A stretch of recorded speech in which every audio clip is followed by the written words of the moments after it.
गिरीश महाजननी माझ्या प्रश्नावर असं म्हटलं का गांजा साधू, ठीक आहे, संत तर म्हणता येणार नाही, साधू पेत नाही, ठीक आहे, हे आम्ही खपून घेणार नाही. माझ्या विरोधात पोलीस तक्रार सुद्धा वर्धेत दाखल केली का मी असं म्हणलं म्हणून.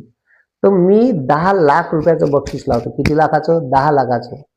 नाशिकच्या कुंभमेळ्यात 10 लाख गिरीश महाजनांनी हारावे, नाही तर मी हारतो, नाही तर यायनं सत्ता सोडावी. जर तिथं गांजा फुकणारे जर साधू मिळाले नाही, किती? 10 लाख नाही, सत्ता सोडा लागले यायले.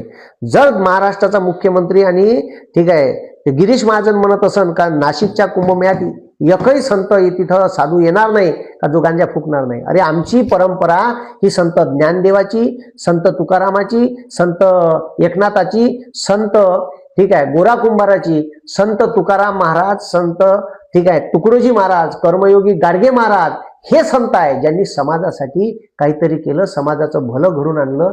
तेव्हा समाज इथपर्यंत घडला. ठीक आहे, गांजा फुकून समाजाला का आदर्श द्यायचा राहिला आणि त्या कुंभमेळ्यातून समाजासाठी का भेटणार? माझा कुंभमेळा घ्यायला विरोध नाही, पण झाडं कापू नये आणि 25,000 करोड एवढा अवाढव्य खर्च कुंभमेळ्यावर करण्यापेक्षा पोट्याचं भवितव्य जास्त महत्वाचं आहे. त्याच्यावर खर्च करावा. ठीक आहे, 4-5 हजार करोड रुपये जो वार्षिक खर्च 2,000 करोड आहे जिल्हा परिषदेच्या शाळेचा, त्याच्यावर खर्च करावा.